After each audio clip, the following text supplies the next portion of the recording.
very cool to be here indeed.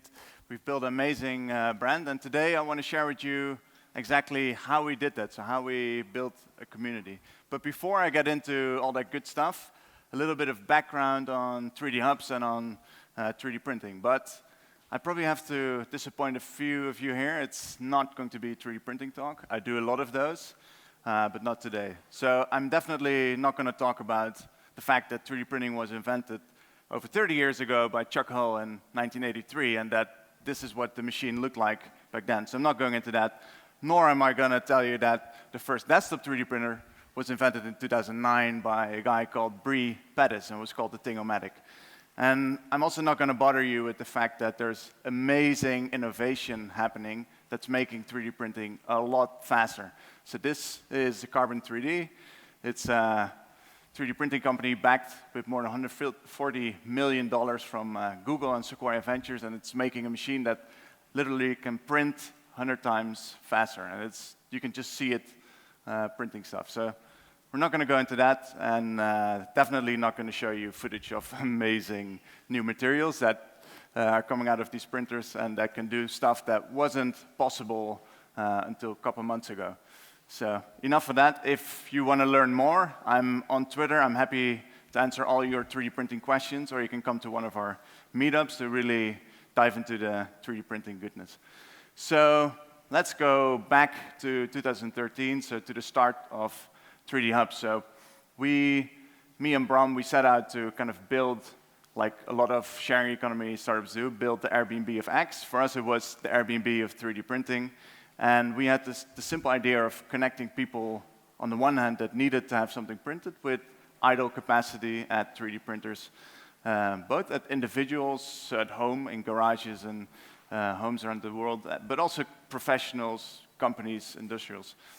And the idea is very simple. People upload a file, choose a location to print, and then pick up the print next day locally. So we started with about 10 printers in Amsterdam back in 2013. And as we start to zoom out, we can kind of see how far and wide the network has spread. We're active in more countries than McDonald's. I always have to slip that one in there. So our community is printing over 1,000 parts every day, so around the world. It's mainly prototypes, so it's professionals, engineers, architects, designers who are having things like this made every day around the world. So, like I said, I'm here to share my learnings from building a community brand, and I've kind of reflected, looked back at the past 3 years, and I've come up with 5 things that really worked well for us, and I think are pretty easy to apply to other businesses. So, without further ado, let's jump in. So the first learning for me was when you start a business, you have to think, you have to be smart about it. So it was just me and one co-founder, Bram. We had a very small team. So in the beginning, we kind of had to do things in a clever way. And the other thing is have a plan, have a rollout strategy. So first that meant that when we were only active in Amsterdam, me and Bram would go around, pick up prints, and deliver them to customers. So we were the platform. There was no intelligence behind it. It was just us driving around Amsterdam, picking up prints and delivering them. But the cool thing is you get to know your customers, you get to know your hubs, your suppliers, and that's the starting point of kind of building community. If you know who is your community, then you can kind of build on that. So we did this in Amsterdam, worked well, then we figured we need to grow this to a global scale. How are we going to do that? So we came up with this mechanism called Unlock Your City, and which basically means that a city needed a certain number of printers to be unlocked and to become active on our platform. And this is what the website looked like back then. It's not very pretty, but it worked. It was very simple. So this was kind of the idea. People had to sign up their printers, and it was kind of gamification. So different cities were really rallying to get to 10 printers. And there's a couple advantages, and I think this goes for a lot of different industries you could apply this. So if you have a kind of a rollout plan, it means that you can focus your energy it's very lean, so we weren't distracted by all the other cities where we could also be. We simply followed the community. So we said, we don't actually know where the printers are, so we're going to ask people to sign up the printers, and we'll just follow wherever they pop up. Final thing on this is that every time you unlock a city, it's a moment of PR, it's buzz. You can invite local press, you can invite newspapers, people write about it.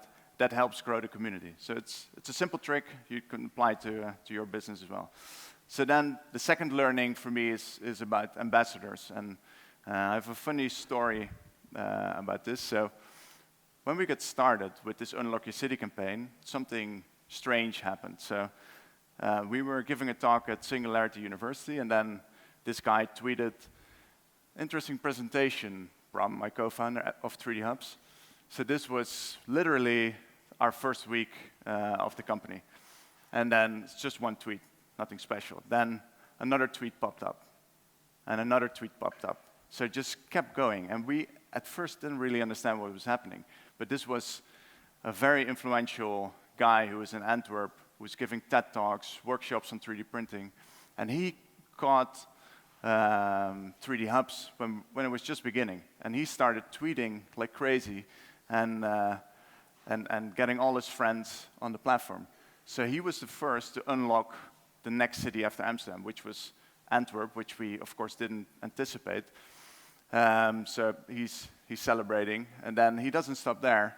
He's promoting our Unlock event. So he's getting people to show up to our little celebration. He's even getting press involved. And now he's getting people in Switzerland to start their community. So apparently, this guy knows the 3D printing community, and he's just starting fires all over the place. So he's super influential, very, very important. So now he's even promoting just a platform, inviting press, pretty cool. So this is actually the day after our Unlock party in Antwerp. So he was in the newspapers. Pretty amazing. This was from the event itself. And afterwards, he just kept on going. So we figured it took us a while to figure out what to do, but in the end, it was pretty obvious. So on the right, that's Deepak, the guy who was tweeting with his younger son who's into 3D printing. And what we did was we invented 3D Hubs mayors, and we made him our very first mayor. And that means that he's organizing events and kind of promoting the local community.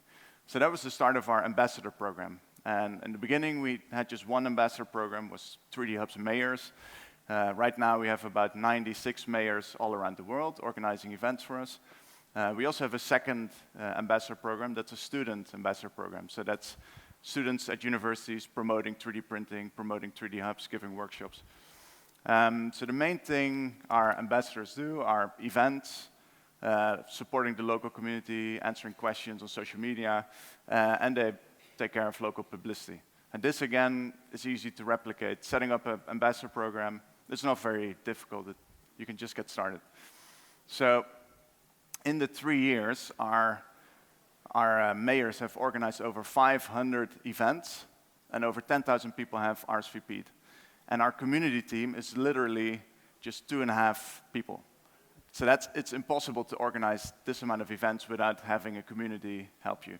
And if you look at this, there's more than one event on average happening a day now, somewhere in the world, where people are learning about 3D printing, learning about what 3D Hubs is. So it's really beneficial and super scalable. So how do you keep these ambassadors engaged? Well, for us, we didn't choose to do any financial incentives. We do have kind of a gamification system where there's different levels for the number of events they've hosted and the number of RSVPs. And the higher they get in the levels, the nicer the perks are. So in the beginning, they get T-shirts and stickers and hoodies, and then at some point they get a 3D scanner or even a 3D printer. So, but no financial rewards. That didn't work for us.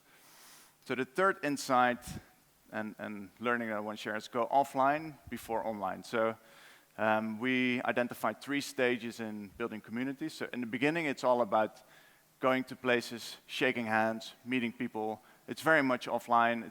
You need to have face-to-face contact. People need to learn about your company and become a fan. Then later you move to kind of a hybrid online, offline community building, where it's more about making relationships, and that's where the ambassadors come in. So we're currently kind of with 3D Hubs between stage 2 and 3. So stage 3 would be a completely self-sustained community where it's mainly online, because that's where you can have most impact and most spread. So that's kind of the flow we see. And this is a visual we use very often in the company to explain how we build our community. So a lot of companies, they go after the huge number of customers. That's kind of on the left of this graph, so the masses. But the masses are usually not very loyal to your brand. So what we did is we went to the fans. We tried to create fans in different ways, by meeting people, by organizing events, by educating them. And once they become fans, they start spreading the word and start bringing more people onto the platform. So I think this is, it's not something we invented, by the way. It's from the book Think Like a Rockstar, which I would definitely recommend. So then one little gold nugget is word of mouth. So for any sharing economy, community platform, I think this works. And that's because it's all about unique experiences, whether you're sharing a house, a car, or sharing a 3D printer. It's a unique experience. There's somebody behind the machine or the car or the house, and that makes it special. So once these people have a unique experience, they also review that experience. If the review is good, ask them to share it, and you get kind of this positive cycle going. If they didn't have a good experience, then you have to step in and try to fix it. So the fourth insight is doing things that don't scale. This is one of my favorite ones. So it's okay to do things that don't scale, especially in the beginning. So one of the things we did that isn't very scalable, but it's a lot of fun, is sending surprise packages to our suppliers. So what we did is people signed up their printer. After the first order, we knew what their address was, so we would prepare a little card, handwritten, make some stickers. 3D Hubs loves Brian, or 3D Hubs loves Dan, and we would put them in an envelope, send them to the suppliers, and then they would pop up on social media, on the internet. And so we've done this since 2013. We still do it. It's a lot of work, but it's a lot of fun as well. So what happened about 2 weeks ago on Reddit was this kind of little discussion going on. So somebody posted like, nobody told me 3D Hubs does this when you sign up. Made me smile. Okay, good vibes, good for the community, making fans. But then people started discussing whether or not they also got the stickers. So some people didn't get the stickers, and it turned into this whole thing. So apparently there's a lot of value in these surprises. So this guy got them. He thinks it's neat, cool. They did it for me, also happy. And then there's this guy who said, yeah, I've got the one with my names on it. It's on my laptop. It's on his laptop. That means word of mouth. Great. Another guy, yep, he has them. He has them on his printers, on his laptop. Now this guy is even saying, I would gladly pay for more. That's when we launched our swag store, which is a simple tactile shop where people can buy t-shirts, stickers, all sorts of branding. And of course our hubs get huge discounts the longer they are with us. So the fifth insight that I want to share is about thought leadership, and this is really the highest level of community building I think you can get, and it's all about channeling the voice of your community through your brand. And I think it's not easy, but if you can pull it off, it's really powerful. So one of the things we did from early 2013, when we hit the first 1,000 printers, is put out a trend report. So we started open sourcing, started publishing all the data that we had on 3D printing. So which machines were signing up, where, what were they using in terms of material, technology, and journalists and blogs were picking up on this like crazy. So it was generating a lot of publicity. Also now, if you search for 3D printing trends, we're just always the first hit. Then something interesting happened, and that's that people started asking us, which printer should I buy? And they asked us often, like multiple times a day. I get a tweet, an email, a Facebook, like which printer should I buy? And you know, we're unbiased. We're just a platform, so I can't comment. I'm like, yeah, ask the community, read our trend reports. And then I had another aha moment, and I was building a printer guide. So instead of us telling people which printer to buy, we asked our community, and our community is rather big, so we had over 5,000 people jump in.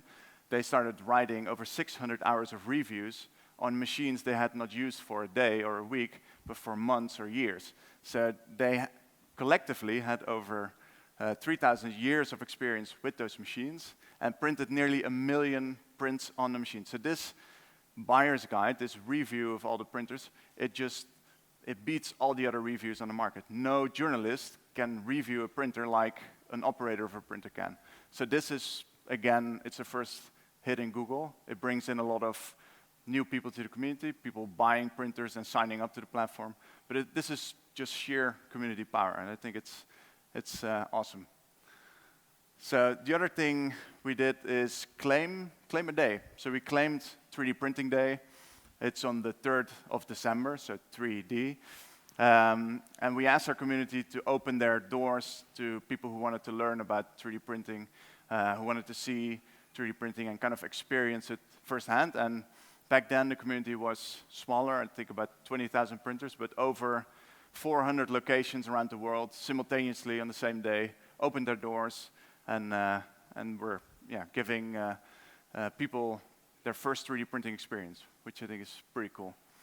And then lastly, this is not an easy one to pull off, but if you have a community and you're kind of able to collect the thoughts of the community and channel them through the brand, you can start writing on big blogs. So this is something we started doing earlier in the year, and that's writing on blogs like TechCrunch, VentureBeat, Lifehacker, not about 3D hubs, but about 3D printing. So what we see is going on in 3D printing, what are the trends, and yeah, it's just amazing PR that you get, and it's also fairly easy to do once you get to a stage where people respect your opinion.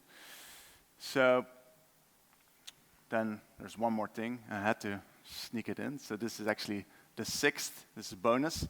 So I think every company needs a likable mascot.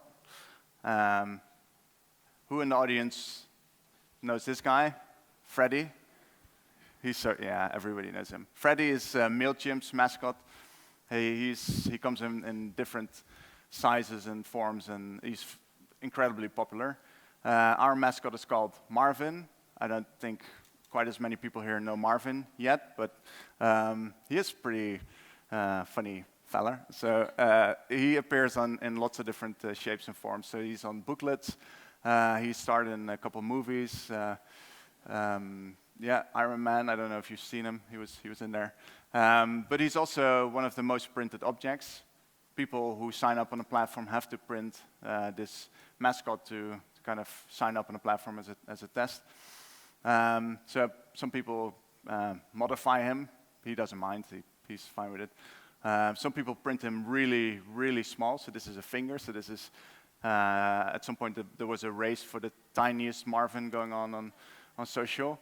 And then some people decide to print him really, really big. So this took about more than a week to print, and non-stop printing for a week. We had a lot of fun. They sent it to us. This is Italian printer maker. And then the last big Marvin is built by these guys called Big Wrap. And I think this picture just says it all. These guys they're kind of like hugging the mascot, and then they send it to us. It took them a lot of work, and he's now in our office. But this, I think, is the essence of kind of creating a brand that people love and building a community. So that's my few cents. Thanks.